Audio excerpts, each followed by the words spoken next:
أعوذ بالله من الشيطان الرجيم. بسم الله الرحمن الرحيم. الحمد لله نحمده ونستعينه ونستغفره ونعوذ بالله من شرور أنفسنا وسيئات أعمالنا. من يهده الله فلا مضل له ومن يضلل فلا هادي له. ثم الصلاة والسلام على رسول الله خير خلق الله البشير النذير والسراج المنير الطهر الطاهر العلم الزاهر المنصور المؤيد المصطفى الأمجد حبيب إله العالمين أبي القاسم محمد.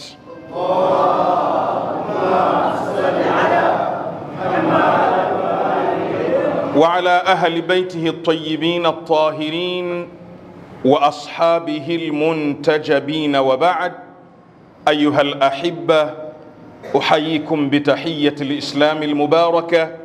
السلام عليكم ورحمة الله وبركاته.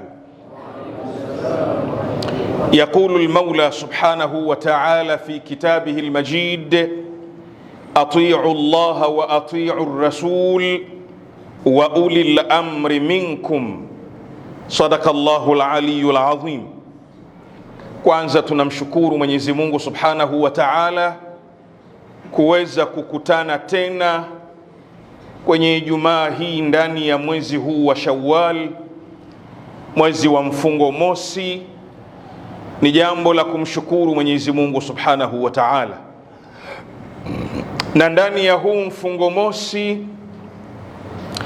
ndani ya jamii ya Waislamu, lakini ndani ya wafuasi wa Ahlul Bait salawatullahi wa salamuhu alaihim, Muhammad, katikati bali mwishoni mwa mwezi huu, wafuasi wa Ahlul Bait na Waislamu kwa ujumla wanakumbuka msiba mkubwa ulioikumba jamii ya Kiislamu. Nao ni msiba wa mtu ambaye Mwenyezi Mungu Subhanahu wa Ta'ala aliweza kumpa taufik kwenye kipindi chake, kipindi ambacho masharifu na nyumba ya mtume walipumua mwishoni mwa utawala wa Bani Umayya na mwanzoni mwa utawala wa Bani al-Abbas. Ni kipindi kilichokuwa kipindi cha dhahabu kwa nyumba ya Mtume Muhammad sallallahu alayhi wa alihi wasallam.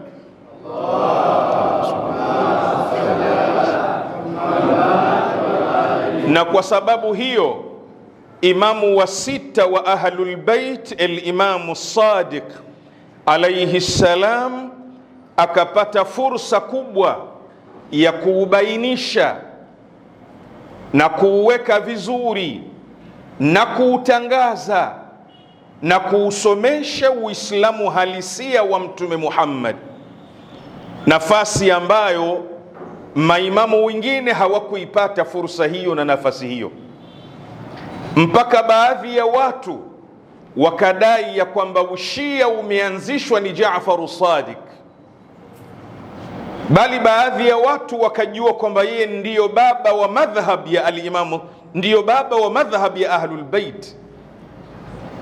Lakini ni fursa aliyoipata ambayo aliitumia vizuri, fursa ambayo haikupatikana kwa maimamu wengine salawatullahi wasalamuhu alayhim ajma'in.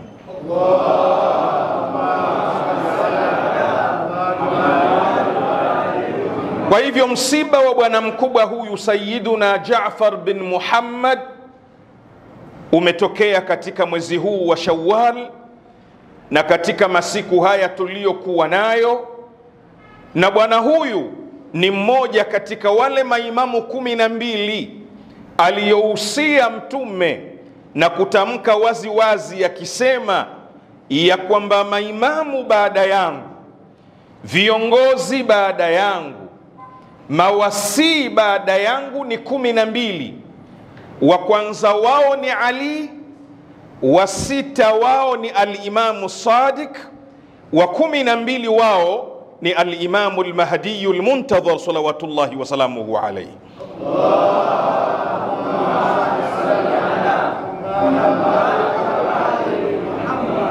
Husain ibn Abil Ala anasema, siku moja nilikuwa niko na al-Imamu Sadiq Abi Abdillah, nikamtajia itikadi yetu sisi Mashia kuhusiana na mawasii, ya kwamba mawasii kuwatii ni lazima, maimamu kuwatii ni lazima. Hiyo ndio itikadi yetu. Al-Husainu ibn Abil Ala anasema, niliitaja hii itikadi kwa al-Imamu Sadiq.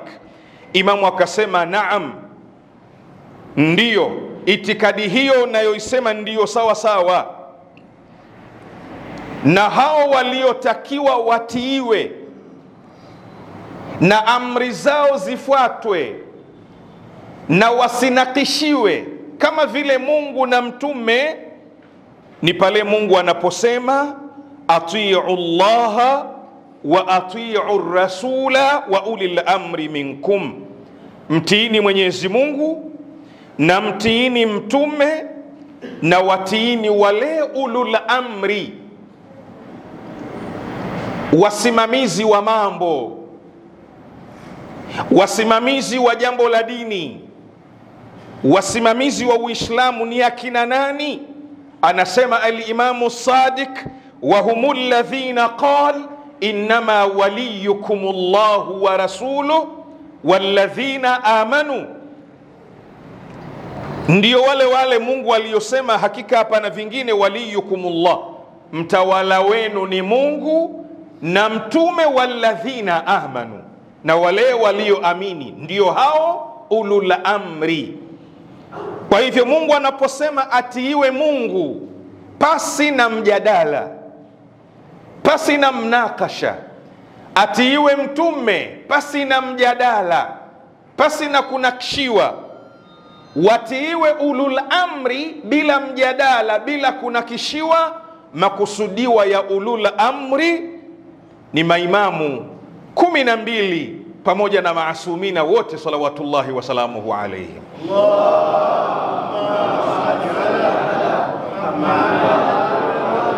Al-Imamu Jaafar as-Sadiq, kwa kifupi bwana mkubwa huyu jina lake ni Jaafar, baba yake ni al-Imam Muhammadul Baqir, babu yake ni al-Imamu Zainul Abidin, mama yake ni Ummu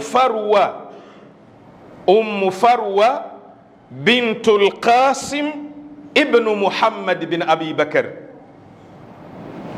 Kuzaliwa kwake, al-Imamu Sadiq alizaliwa Madina siku ya Ijumaa, baadhi ya riwaya zinasema siku ya Jumatatu, alfajiri, mwezi 17 Rabiul Awwal,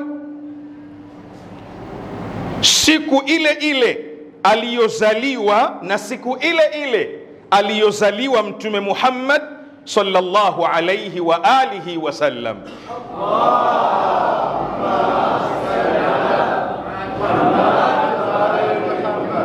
Al-Imamu Sadiq kunia yake anaitwa Abu Abdillah au Abu Ismail au Abu Musa, lakini Abu Abdillah ndiyo kunia yake mashuhuri. Lakabu zake ni As-Sadiqu, Al-Fadilu, At-Tahiru, Al-Qasimu, Al-Qaimu, Al-Kafilu, Al-Munji, As-Sabiru, lakini lakabu yake mashuhuri ni hii ya kwanza, As-Sadiq. Pete ya al-Imamu Sadiq, kito chake kimeandikwa hivi: ma shaa Allah la quwwata illa billah astaghfirullah. Wake zake mashuhuri Al-Imamu Sadiq ni hawa wafuatao: Hamida bintu Sa'id al-Maghribi, Fatima bintu al-Husayn ibn Ali ibn al-Husayn ibn Ali ibn Abi Talib salawatullahi wa salamuhu alayhim. Allahumma salli ala Muhammad wa ali Muhammad. Al-Imamu al-Hasan, Al-Imamu Zainul, Al-Imamu Jaafar as-Sadiq afwan, aliruzukiwa watoto wafuatao: kwanza Ismail, pili Abdullah, tatu Musa al-Kadhim, nne Ishaq, tano Muhammad ad-Dibaji, sita Al-Abbas, saba Ali. Al-Imam Jaafar as-Sadiq alibahatika kupata mabinti watatu. Binti wa kwanza akamtaja mama yake Ummu Farwa. Binti ya pili akamtaja bibi yake Asma. Binti ya tatu akamtaja mama yake mkuu Fatimatu Zahra salawatullahi wa salamuhu alaiha.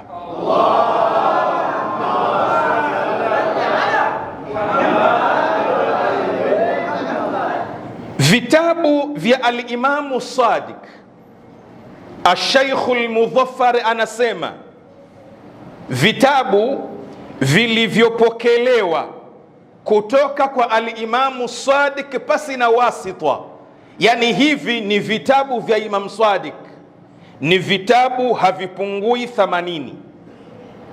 Na vitabu vilivyopokewa kwa wasita, fulani amepokea kwa kitabu kinanasibishwa kwa Imam Sadiq, vitabu hivi ni 70 kitaban, vitabu havipungui 70.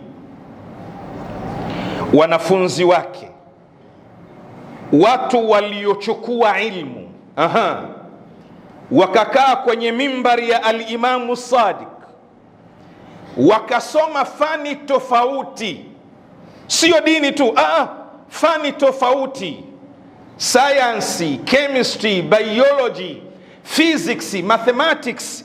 Ni watu wasiopungua 4000 rajul, watu 1400.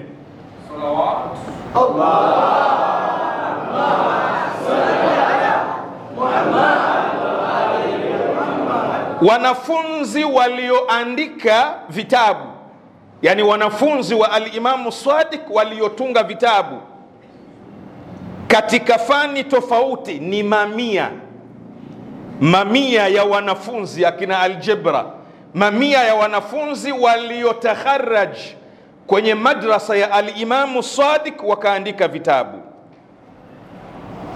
Wafalme au watawala wa kipindi cha Al-Imamu Sadiq wakati wa Bani Umayya alikuwa ni Hisham ibn Abdul Malik, Yazid ibn Abdul Malik, Ibrahim ibn al-Walid, Marwan ibn Muhammad au Marwan al-Himar. Kipindi cha utawala wa Bani al-Abbas, imamu alipata utawala wa As-Saffah, Abbas As-Saffah na Al-Mansur ad-Dawaniqi. Muda wa utawala wake Al-Imamu Sadiq, uimamu wake ni miaka 34. Kwa sababu ya changamoto na hali nzito iliyokuwepo kipindi cha Al-Imamu Sadiq, ilikuwa sio rahisi kumuhusia fulani ndiyo imam na ndiyo kiongozi baada yake. Imam akatumia mbinu ya kuwahusia watu wafuatao. Kwanza akamuhusia aliyekuwa gavana wa Madina, Abdullah na Musa, Abdullah wa Musa, waliokuwa viongozi wa Madina. Akawahusia hawa ndiyo viongozi baada yangu mimi. Lakini pia akamuhusia mkewe Hamida, asema huyu ndiyo kiongozi baada yangu.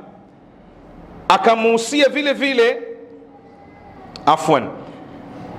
akamuhusia kiongozi wa Madina alikuwa akiitwa Muhammad ibn Sulaiman. Alafu akawahusia wanawe wawili, Abdullah na Musa ibn Jaafar al-Kadhim salawatullahi wa salamuhu alayhi.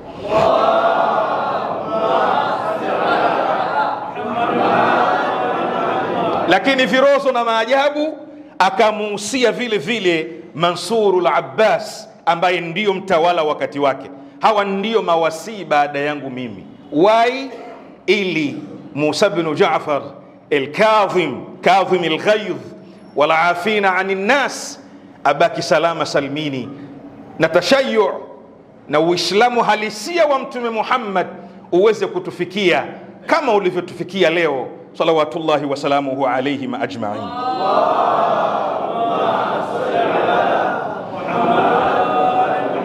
Kifo chake al-Imamu Sadiq alifariki mwezi 25 juzi, katika mwezi huu tuliokuwa nao mfungo mosi Shawwal mwaka wa 148, akiathirika na sumu aliyopewa ni mtawala wa wakati wake Mansurul Abbasi, kwa kupitia mfanyajikazi wake mtumishi wake Muhammad ibn Suleiman aliyekuwa gavana wa Madina.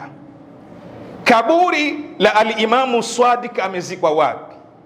Al-Imamu Sadiq baada ya kufariki Madina akazikwa mahala panapoitwa Baqi', kwenye makaburi ya watu wa Madina mpaka leo, kwenye makaburi ya masahaba wakubwa wa Mtume Muhammad.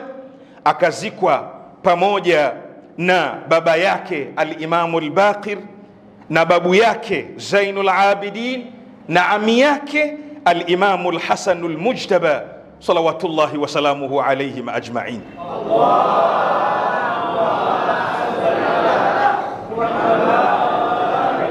Na alhamdulillah, Shi'atu Ali Muhammad katika sifa walizokuwa nazo ni sifa ya kutunza kumbukumbu.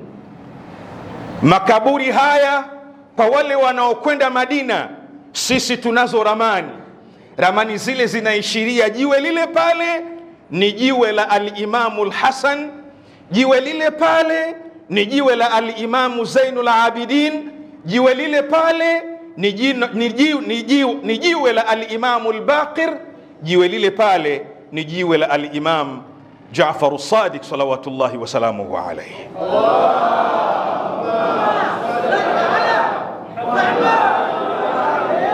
Umri wake al-Imamu Sadiq ndiyo imamu pekee aliyefikisha miaka 68, na baadhi ya riwaya zinasema alifikisha miaka 65, lakini ndio imamu mkubwa pekee. Kaburi lake, kaburi la al-Imamu Sadiq na mabwana wakubwa hawa yalikuwa yamejengewa jengo kama vile unavyoona vinara vya maulidi vilivyokuwa vikijengwa huku kwetu, ndivyo lilivyokuwa jengo la kaburi la al-Imamu al-Hasan na al-Imamu Zainul Abidin na al-Imamu al-Baqir na al-Imamu Jaafar as-Sadiq. Lakini juzi, baada ya watu wanaoitwa mawahabi la rahimahumullah, na baada ya kutawala na kuondoa utawala wa kisunna uliokuwepo Makka na Madina, wakatawala wao, zikatoka fatwa mwaka 1344 juzi, fatwa za kuvunja makaburi ya masharifu, makaburi ya masahaba yaliyoko katika ardhi ya Baqi'. Wenyewe watu wa Madina wanasema katika jambo linalotuliza sisi hakuna kama kitendo cha maimamu hawa kupigwa na jua kali kuanzia kipindi hicho mpaka leo. Kama kuna jambo linalowaliza mashia wa Madina ni tendo la maimamu kupigwa na jua mpaka leo hii. Mwaka 1344 juzi. Al-Imamu Sadiq ana mengi ya kusoma kutoka kwake, lakini naomba tuchukue wasia wake katika nukta 5 za haraka haraka, akimuhusia mmoja katika wafuasi wake, bwana mmoja anayeitwa Jundub, Abdullahi ibn Jundub. Anamuhusia vitu 5 kwa haraka haraka. Kitu cha kwanza, anamwambia ahakikishe analala muda kidogo. analala masaa machache, ahakikishe kwa siku analala masaa machache. Wasia wa pili, alimuhusia kuchukua tahadhari katika mambo. Jambo lolote unalotaka kulitenda, hebu chukua tahadhari kwanza, lisome kwa umakini kabla ya kulitenda. Jambo la tatu, moja katika mambo yanayotakikana kwa mashia ni al-istiqama, kunyooka, kukaa sawasawa. Shia ni yule mtu mwenye istiqama, sio hajulikani, hajulikani, la ilaha haulai wala ilaha haula, ni sunni, ni shia, haijulikani, lakini ni muislamu, si muislamu, haijulikani. Shia ni yule mtu mwenye msimamo. Lakini jambo la nne analomuhusia ni kutatua changamoto za watu. La tano, anamueleza sifa ya mashia. Unaweza ukasema mimi ni shia, lakini kumbe huna hata sifa moja ya wewe kuwa shia. Naomba nianze na hii ya nne, hii ya Ibn Jundub, almashi fi hajati akhi kasai baina safa wal marwa. Aitaki salawatu ya wazaramu.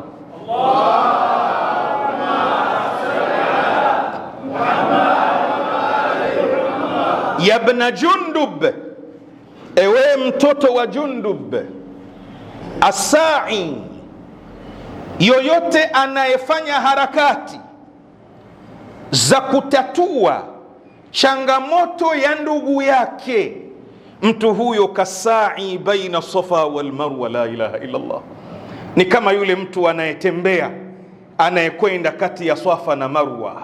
Inna safa wal marwata min sha'airillah. Jambo zito. Mungu anasema katika ishara zinazofahamisha ya kwamba Mungu yupo ni kile kitendo cha mahujaji kutembea kati ya Safa na Marwa. Ni yale majabali mawili yenye historia nzito na ya kutisha.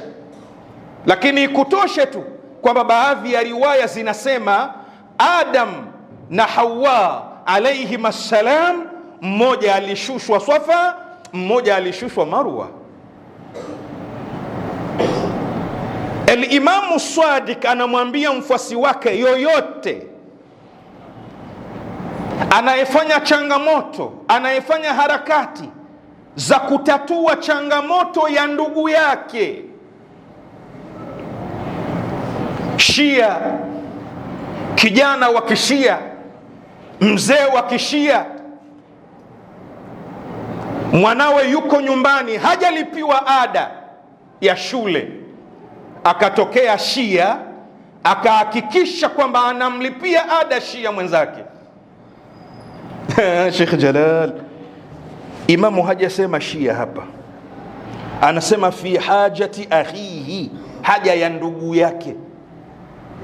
Kwa hiyo kadhia sio masala ya Shia, ndugu yake. Almuslimu akhul muslim. Bwana Abu, Bwana Omari, Bwana Asumani, wanawe hawajalipiwa ada. Akatokea mfuasi wa Ahlul Bait akenda akamlipia mtoto wa Omari ada ya shule. Mtu huyo thawabu zake kasai baina Safa wal Marwa. Muhammad wa ali Muhammad sallallahu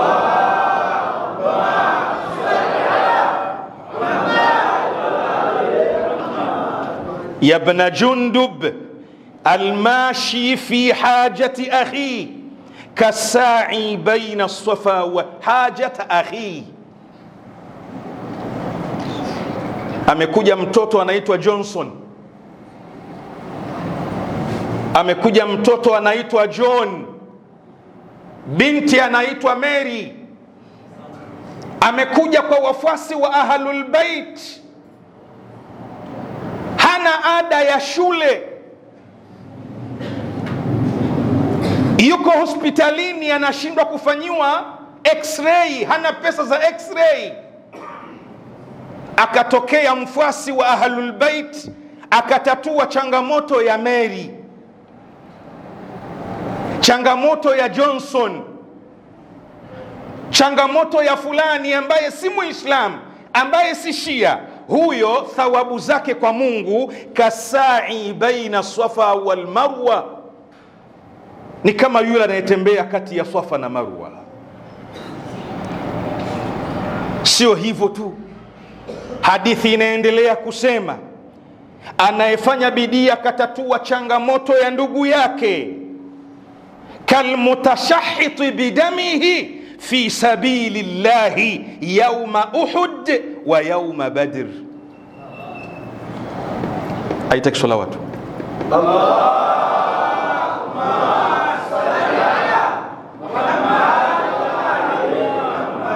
Amekuja binti hana ada ya shule,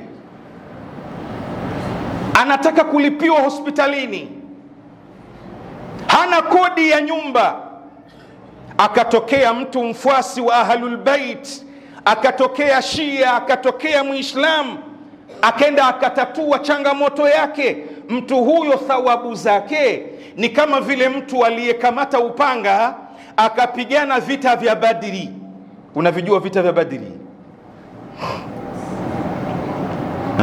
Mwenyewe Shekhe At-Tiryaku kwenye kitabu kinachoitwa kitu kama At-Tiryaku Nafi' fi nadhmi asma'i ahli al-Badri, akiwazungumza wale watu wa al-Badiri, maswahaba waliohudhuria vita vile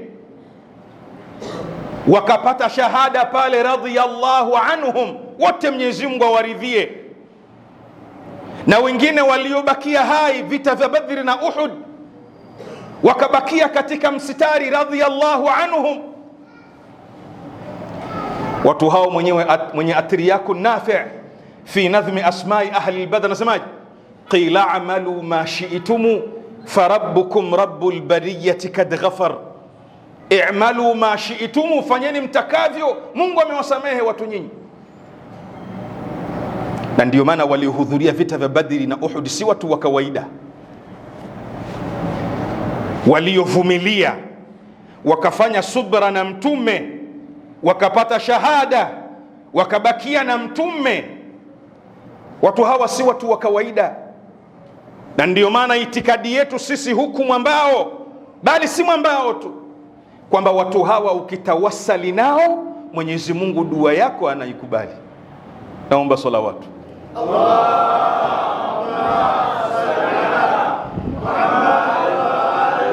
Haya, mwisho maneno ya al-Imamu Sadiq akimusia Ibn Jundub, anamwambia wama adhaba Allahu umma, na Mungu haja uadhibu umma wowote illa inda istihanatihim bihuquqi fuqarai ikhwanihim, ila umma unapokuwa changamoto za ndugu zao hawazitilii umuhimu.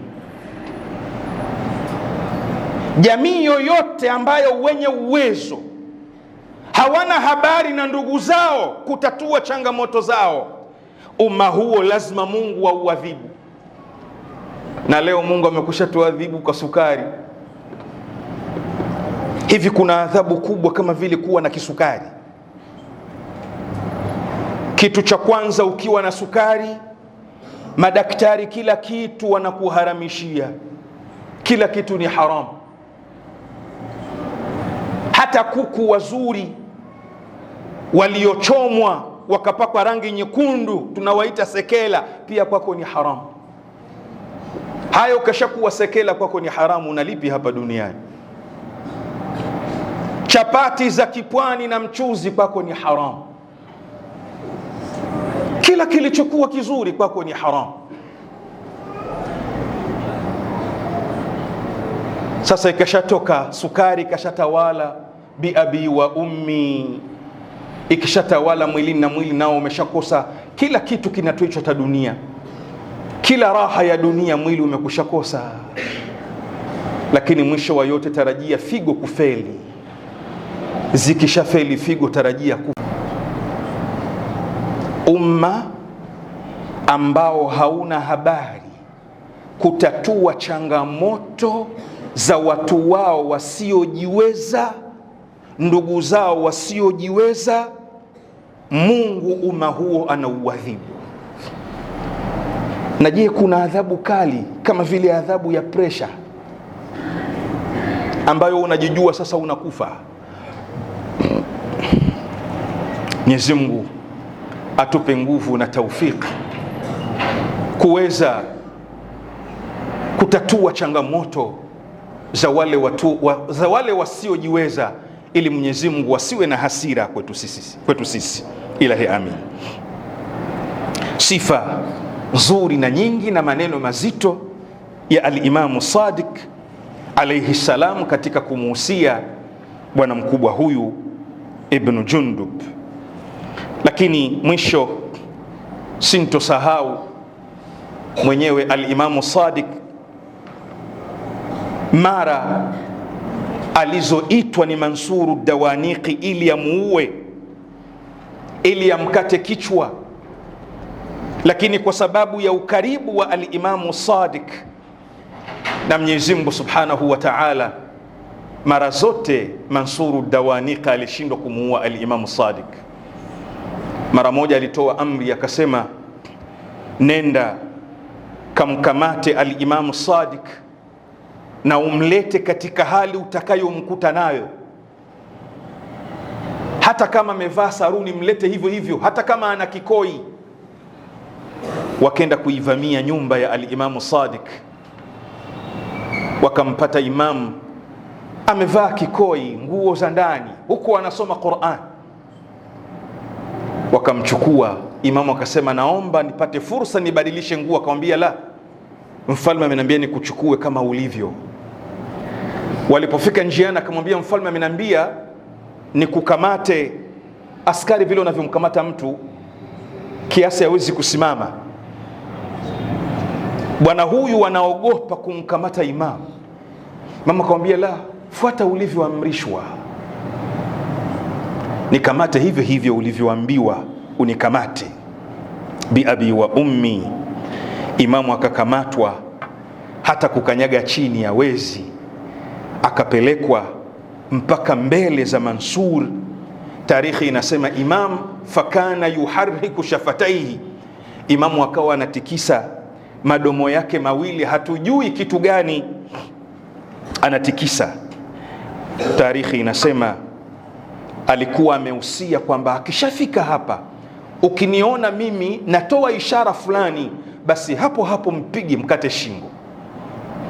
Lakini imamu alipoingia, alipokuwa anatikisa mdomo, mfalme akabadilika muda ule ule, akanyanyuka, akaanza kumheshimu imamu na kumuuliza shida zake alizokuwa nazo, na imamu akaondoka. Mara hizi zimejirudia zaidi ya mara tatu. Mara moja imamu mpaka amekuja akamwambia, maulaya, mimi sija kuita. Imamu akamwambia, as'aluka alla tad'uani li ghairi shughul, kama huna kazi na mimi naomba usiniite tena. Imam Jaafar alibakia kwenye mazingira hayo. Bwana huyu hawezi kumuua. Alichokifanya, akampa amri Muhammad bin Sulaiman, akampa sumu, akamwambia hakikisha sumu hii unamwekea Jaafar Sadiq. Suleimani huyu Muhammad bin Sulaiman akachukua sumu akaiweka kwenye zabibu, akamkaribisha imam, na huwezi ukampa imam zawadi akaikataa. Imam akala zabibu zile. Imamu alipozila zabibu, sumu ikaanza kuenea kwenye mwili wake. Imamu pale pale akaanza kuugua maradhi yaliyopelekea kifo chake. Wakati alipokuwa imamu ndio anakwenda mwisho mwisho, sasa amekonda, sumu imemwathiri, mmoja katika masahaba wake aliingia, akamwona Jaafar Sadiq amekonda, hajiwezi. Sio yule Jaafar aliyekuwa akikaa anatoa fatwa. Bwana yule akaanza kulia alipomwona imamu. Imamu akamuuliza, li ayi shay'in tabki, Unalizwa ni kitu gani? Akasema la abki. Walima la abki wa ana araka ala hadhihi alhala, kwa nini nsilie na kuona huko katika hali hii, umekonda, mwili hauna nyama kama ulivyokuwa. Imamu akamwambia la tafal, usilie, fa innal mu'min, hakika mu'min anapokaribiwa na mauti, yu'radu ilayhi kullu khair, kila mambo mazuri Mungu anamuonyesha pale pale yupo katika sakaratul maut. Kwa hivyo hakuna sababu ya kunlilia.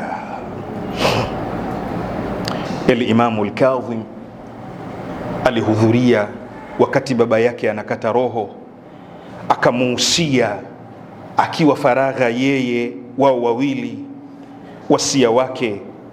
Baada ya wasia ule kuhudhuria na nyasia nyingine na kuwahusia watu waliokuwepo, sakana aninuhu wa qada nahba, Imam Jaafar akaiaga dunia. Walaqa rabbahu masmuman shahidan sabiran muhtasiban wa imama wa sayyida wa sadiqa. Al-Imamu Sadiq akaiaga dunia. Mwanawe Musa al-Kadhim ghassalahu wa hannata, akamkosha baba yake, akamkafini baba yake, yeye mwenyewe akatangulia mbele kumswalia, akalichukua janaza la baba yake akamzika karibu na baba yake al-Imamu al-Baqir Baqi'. Na ilikuwa ni siku kubwa na ilikuwa ni siku nzito kwa Waislamu. Mshairi akiuzungumza msiba wakati huo Madina anasema, aqulu wa qad rahu yahmiluna ala kahilin min hamilihi wa atiqi, atadruna madha tahmiluna ila thara.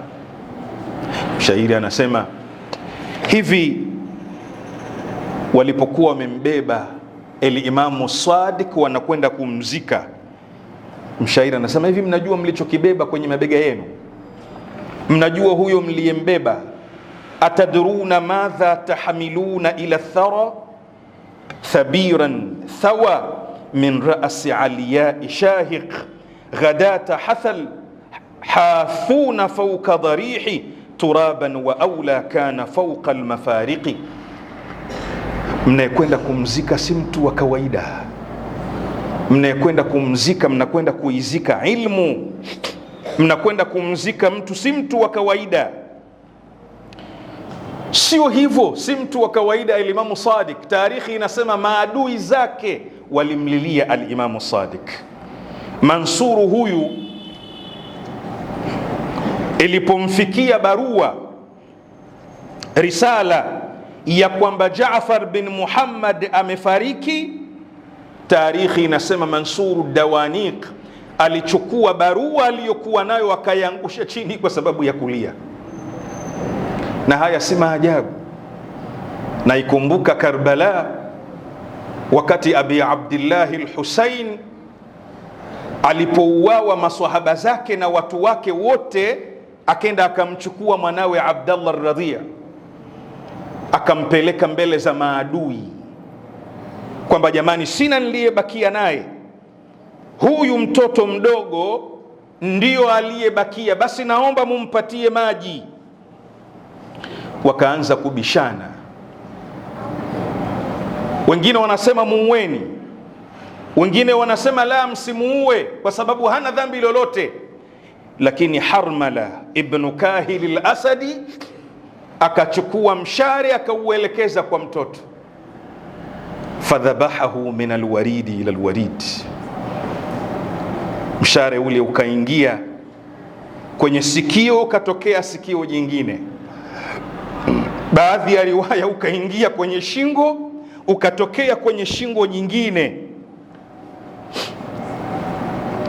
Al-Imamu al-Husayn, lilikuwa ni tukio zito kubwa, lakini wako maadui waliolia kumuona Husaini akiwa katika hali ile.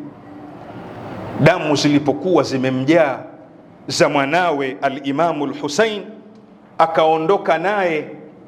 Alipofika akamwambia Zainab, khalihi fi mahdi, muweke huyu mtoto ile sehemu mwenyewe anayochezea.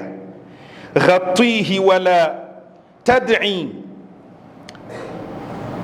mfinike na wala usimuite mama yake kuja kumuona.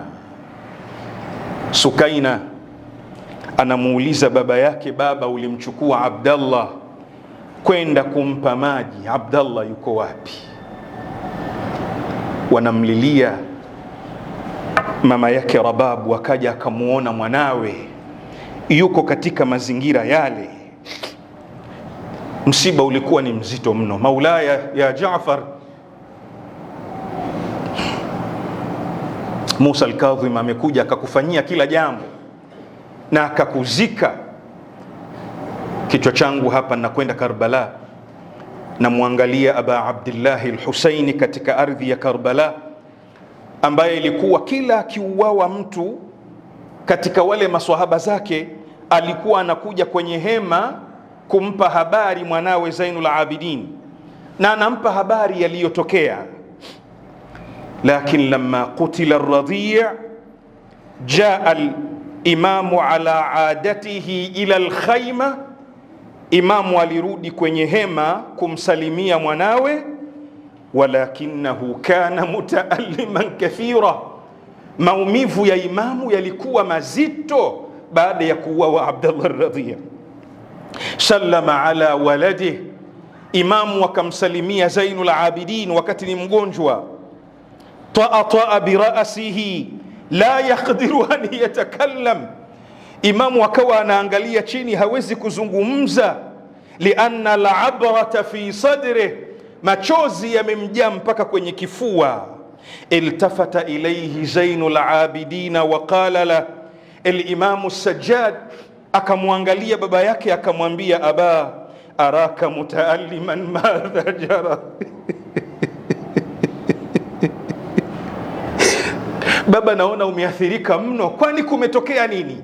Kwani kuna msiba mkubwa na mzito uliotokea? Al-Imamu al-Husaini rafa'a ra'sahu wa dumu'ahu tajri, imamu akanyanyua kichwa huku machozi yanamtirizika. Akamwambia, bunaya Ali, qutila akhuka ar-Radhi', Abdallah Abdallah anayenyonya ameuawa. Angalia jawabu la kusikitisha na la kuuliza. Faqala imamuna Zainul Abidin, hal akhi a'zam min ammi al-Abbas. Baba, kwani unataka kusema msiba wa Abdallah ar-Radhi' ni mzito kuliko msiba wa Abu al-Fadl al-Abbas? A'zam min akhi Ali al-Akbar, ni mzito kuliko msiba wa Ali al-Akbar? Imamu akamwambia, la walakinahu kasara khatiri, kinachoniliza, kinachonikosesha amani, kwanza ameuawa atshanun, akiwa ana kiu, mughmana alai, na nilipomkamata alikuwa Ali amezimia. Walamma jaahu sahamu, ule mshare ulipomjia kikatoa kitoto mikono yake miwili kikanikumbatia, kikadhania kwamba ni maji, kimepata maji. Walamma mtalaat kafaya bidam, mikono yangu ilipojaa damu, dhanna annahu ma, kilidhania kwamba ni maji, kinataka kinywe. Wa ana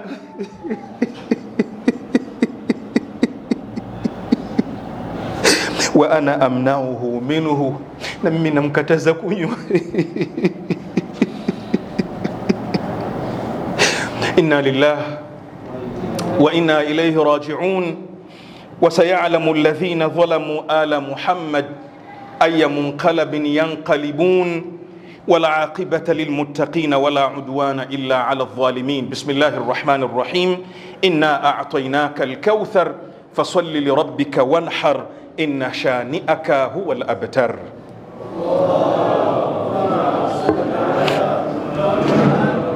Ya Rabbi, Mungu nipe tawfik.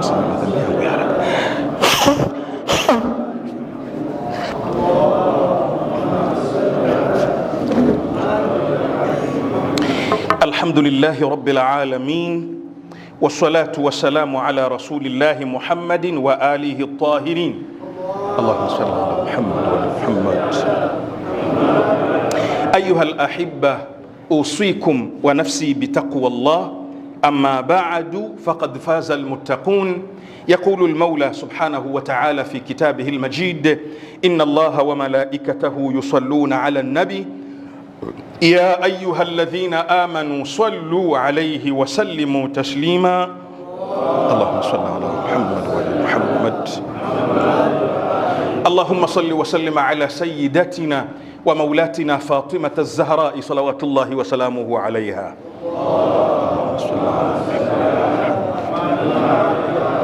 وصل على أمير المؤمنين وقائد الغر المحجلين إمام المشارق والمغارب أسد الله الغالب سيدنا علي بن أبي طالب صلوات الله وسلامه عليه. محمد. وصل على سبطي الرحمة وإمامي الهدى الحسن والحسين سيدي شباب أهل الجنة صلوات الله وسلامه عليهما. صلى الله على محمد. وصل على التسعة المعصومين من ذرية الحسين زين العابدين علي والباقر محمد والصادق جعفر والكاظم موسى والرضا علي والجواد محمد والهادي علي والحسن النقي الزكي العسكري ومحمد بن الحسن صلوات الله وسلامه عليهم. محمد. اللهم كل وليك الحجة ابن الحسن صلواتك عليه وعلى آبائه في هذه الساعة وفي كل ساعة وليا وحافظا وقائدا وناصرا ودليلا وعينا حتى تسكنه أرضك طوعا وتمتعه فيها طويلا برحمتك يا أرحم الراحمين. مع الصلوات. الله أكبر الله أكبر. لا إله إلا الله. لا إله إلا الله محمد رسول الله صلى الله عليه وآله. يا محسن كذا أتاك المشي إلهي تجاوز عن قبيح ما عندي بجميل ما عندك يا كريم. استغفر الله ربي وأتوب إليه. أستغفر الله أستغفر الله. الله أكبر. بسم الله الرحمن الرحيم. الحمد لله رب العالمين الرحمن الرحيم مالك يوم الدين إياك نعبد وإياك نستعين اهدنا الصراط المستقيم صراط الذين أنعمت عليهم غير المغضوب عليهم ولا الضالين.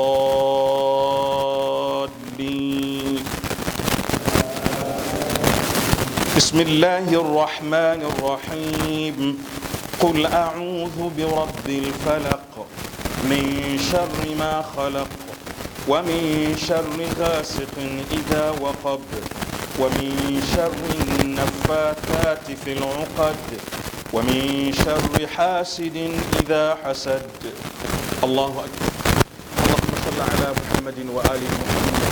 اللهم كل وليك الحجة ابن الحسن صلواتك عليه وعلى آبائه في هذه الساعة وفي كل ساعة وليا وحافظا وقائدا وناصرا ودليلا وعينا حتى تسكنه أرضك طوعا وتمتعه فيها طويلا برحمتك يا أرحم الراحمين. اللهم صل على محمد وآل محمد. الله أكبر. سبحان ربي العظيم وبحمده. اللهم صل على محمد وآل محمد. سمع الله لمن حمده. الله أكبر. سبحان ربي الأعلى وبحمده. اللهم صل على محمد وآل محمد. الله أكبر. أستغفر الله ربي وأتوب إليه. الله أكبر. سبحان ربي الأعلى وبحمده. اللهم صل على محمد وآل محمد. الله أكبر. اللهم بحولك وقوتك أقوم وأقعد وأركع وأسجد. بسم الله الرحمن الرحيم. الحمد لله رب العالمين الرحمن الرحيم مالك يوم الدين إياك نعبد وإياك نستعين اهدنا الصراط المستقيم صراط الذين أنعمت عليهم غير المغضوب عليهم ولا الضالين.